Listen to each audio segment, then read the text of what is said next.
Welcome to our channel BA learning. আজকের এই ভিডিওতে আমরা 22 state pass regular DElEd candidate সংখ্যা নিয়ে আলোচনা করব।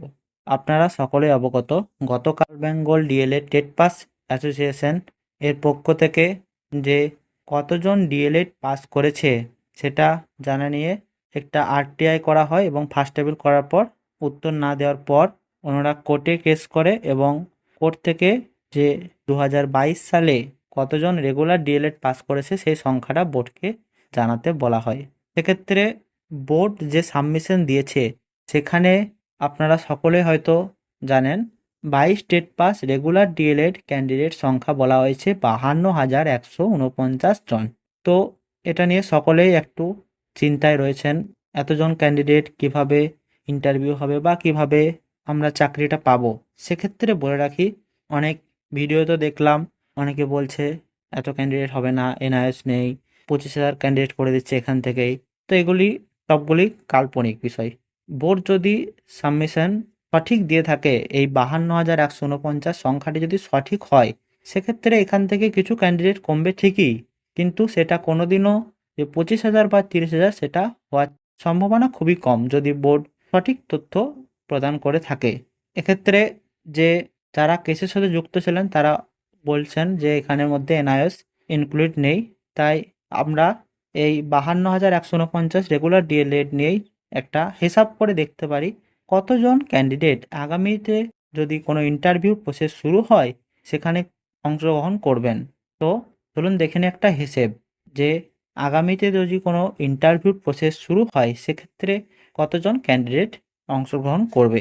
মোট regular DElEd 22 state pass candidate সংখ্যা হলো 52,149 জন। এটা আমরা রাউন্ড ফিগারে ধরে নিলাম 52,000 জন। এক্ষেত্রে এখানে অনেকেই রয়েছে যারা 22 রিক্রুটমেন্ট প্রসেসে জব পেয়ে গেছেন, যেটা 2014 সাল এবং 2017 সালে টেট পাস। সেখান থেকে আমি মোটামুটি 7,000 জনকে বাদ দেওয়া যেতে পারে। তাহলে এই 52,000 থেকে আমরা 7,000 বাদ দিয়ে দিলাম, সেক্ষেত্রে আমাদের বেঁচে রইল 45,000 জন।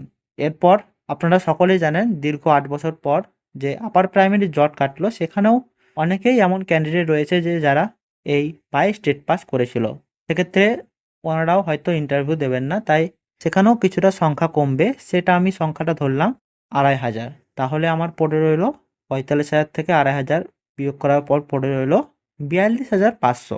এরপর অনেকে আছে অন্যান্য জব পেয়ে গেছেন, যেহেতু 2 বছর হয়ে গেল, বা অনেকে আছেন জব করতে করতেই এক্সামটা দিয়েছিলেন, সেখানেও কিছুজন ক্যান্ডিডেট বাদ যাবে। সেরকম ক্যান্ডিডেট হবে মোটামুটি 1,500-এর মতো। তাহলে এই 42,500 থেকে আমরা 1,500 বিয়োগ করার পর পড়ে রইল 41,000। তো আপনারা ধরে নিতেই পারেন যে যদি আগামীতে কোনো ইন্টারভিউ প্রসেস শুরু হয় সেক্ষেত্রে 22 স্টেট পাসদের থেকেই মোটামুটি 40 বা 41,000 ক্যান্ডিডেট অংশগ্রহণ করবে।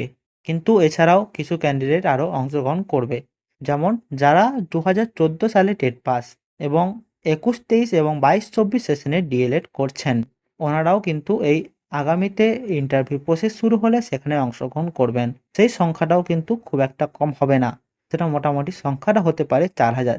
তাই মোট সংখ্যা হয়ে দাঁড়ালো 41,000 প্লাস 4,000 অর্থাৎ 45,000। এবং যদি 23 স্টেটের রেজাল্ট পাবলিশ হয়ে যায় সেক্ষেত্রেও বেশি ক্যান্ডিডেট পাস না করলেও আমরা ধরে নিতে পারি নতুন ক্যান্ডিডেট পাস করবে 5,000। সেক্ষেত্রে আরও 5,000 যুক্ত হবে, অর্থাৎ 45,000 প্লাস 5,000 50,000। অর্থাৎ যদি আগামীতে কোনো ইন্টারভিউ প্রসেস শুরু হয়েও থাকে তাহলে সেক্ষেত্রে ক্যান্ডিডেট সংখ্যা কিন্তু 50,000-এর আশেপাশেই থাকবে। তাই এটা আন্দাজ করা ভুল যে ক্যান্ডিডেট সংখ্যা 30,000 35,000 হবে। এগুলো প্রত্যেকটাই কাল্পনিক।